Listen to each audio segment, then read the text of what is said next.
Hi guys, welcome back to my channel. This is CA Mamta and I am back again with another video. तो आजकल बहुत सारे teachers एक list release करते हैं, important questions list, जो कि आपको आप एग्जाम से पहले देख लो या रिवाइज कर लो, ताकि क्योंकि वो एग्जाम के लिए इम्पॉर्टेंट है। तो आई वुड हाईली, और एक्चुअली क्या होता है, बच्चे बाद में बोलते हैं कि इन टीचर के लिस्ट से आया था, या कोई बोलता है इन टीचर के लिस्ट से नहीं आया था।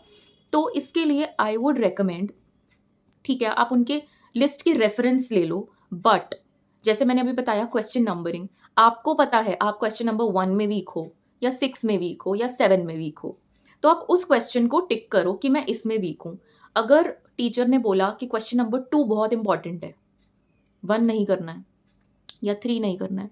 अगर टीचर ने बोला क्वेश्चन नंबर 2 इंपॉर्टेंट है, बट आपको पता है आपको तो क्वेश्चन नंबर 2 आता है, आपके लिए क्वेश्चन नंबर 2 ईजी है, हो सकता है ना, आपके लिए क्वेश्चन नंबर 2 ईजी है, किसी और के लिए डिफिकल्ट है। आपके लिए क्वेश्चन नंबर 1 डिफिकल्ट है, किसी और के लिए ईजी है। तो आप अपनी लिस्ट खुद बनाओ कि मुझे इन इन में प्रॉब्लम है, या ये मेरे लिए इंपॉर्टेंट है रिवाइज करने, क्योंकि मैं इनमें स्टक हो रही हूँ, किसी इस क्वेश्चन के किसी स्टेप में स्टक हो रही हूँ, but this is important, but वो टीचर की लिस्ट में नहीं है, तो आप छोड़ देते हो। और वही क्वेश्चन कभी कभी एग्जाम्स में आ जाता है एंड आप बोलते हो कि टीचर की लिस्ट में नहीं था। सो आई वुड हाईली रिकमेंड कि आप रेफरेंस ले सकते हो किसी टीचर की लिस्ट से, बट कंपाइल आप अपने अकॉर्डिंग करो, क्योंकि आपको ही पता है आपको कौन सा क्वेश्चन आता है या नहीं आता है, या आप किस में ईजिली सॉल्व कर पा रहे हो या आप किस में कॉम्प्लिकेटेड आपको लग रहा है। So work according to your personal things. और आजकल एक और ट्रेंड चला है, एबीसी एनालिसिस। आजकल नहीं, काफ़ी टाइम से चल रहा है ये एबीसी एनालिसिस। मैं किसी सब्जेक्ट के किसी टीचर के एबीसी एनालिसिस देखती ज़रूर थी, यूट्यूब पे वीडियोस जब आते थे, देखती ज़रूर थी, बट मैं to be honest I never use to believe in ABC analysis. मुझसे नहीं होता था कि मैं ए सीरीज़ वाले चैप्टर्स या जो बहुत इंपॉर्टेंट चैप्टर्स टीचर्स बता रहे हैं वो ही पढ़ूं और बी और सी को ध्यान नहीं दूं, क्योंकि साइकोलॉजिकली आपका ऐसा होता है कि आप ए वालों पे फोकस करते हो और बी और सी पे उतना फोकस नहीं करते हो। बी और सी पे अगर आप लेस फोकस करो, मान लिया चलो कि वो लेस इंपॉर्टेंट है, ए से लेस इंपॉर्टेंट है, बट ऐसा तो नहीं है कि एग्जाम में आएगा ही नहीं। और अगर आप कम फोकस करोगे तो आप कैसे सॉल्व करोगे एग्जाम्स में। और कभी कभी there is no set pattern of exams, कभी कभी होता है बी और सी में से बहुत ज़्यादा मार्क्स का भी आ जाता है।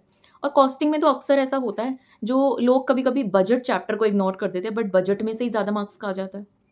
तो you can not ignore any chapter, या आप किसी को कम या लेस इंपॉर्टेंस सिर्फ एबीसी एनालिसिस के बेसिस पे दो कि किसी टीचर ने बोल दिया है। तो क्योंकि you know teachers do not set papers, वो आपको अपने एक्सपीरियंसेस से, अपनी नॉलेज से ही बताते हैं। बाद में आप उनको बोलो कि आपके लिस्ट में से नहीं आया, that is not good at all on the part of students. So I have never favoured my self कि मैं ये चैप्टर छोड़ दूँ, छूट जाए वो अलग बात होती है, यस हुआ ही होगा मुझसे, कभी ना कभी हुआ ही है, बट छोड़ दूँ सिर्फ एबीसी एनालिसिस के बेसिस पे या ध्यान ना दूँ, वो नहीं मैंने किया कभी। And yes, talking about 1.5 days before exams, I know SCMP ही कन्वर्ट हो चुका है सेल्फ बेस्ड मॉड्यूल में, बट मैं किसी भी प्रैक्टिकल सब्जेक्ट के लिए I want to guide you.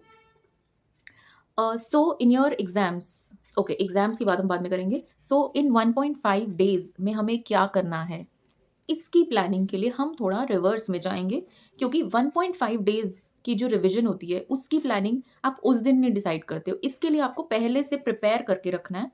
And इसके लिए आपको क्या करना है, फॉर अ प्रैक्टिकल सब्जेक्ट जो मैं करती थी, हर चैप्टर जो इंडेक्स होता है ना बुक का, हर चैप्टर के आगे क्वेश्चन नंबर्स लिखती थी, जो मेरा एलडीआर होता था, जो मैं खुद बनाती थी, क्वेश्चन नंबर्स लिखती थी। फॉर एग्जाम्पल क्वेश्चन नंबर 1,5,7,9,11 ऐसे लिखती थी मैं, कि मुझे ये क्वेश्चंस करने, क्योंकि 50 क्वेश्चंस मान लो अगर 10 चैप्टर्स के भी हैं तो मैं एक दिन में कंप्लीट नहीं कर सकती ना, तो मैं वो मार्क करती थी।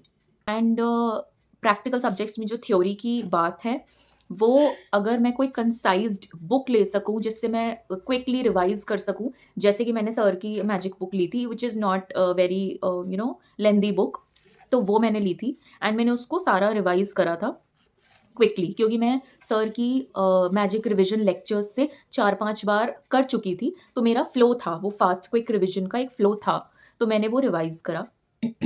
एंड ऐसे ही you can revise your practical subjects, और अगर उसमें कुछ थ्योरी भी है तो आप रिवाइज कर सकते हो ईजिली 1.5 डेज में। And for this you have to make a proper planning कि आपको 1.5 डेज में एक्चुअली में करना क्या है। Bye bye, take care and happy studying.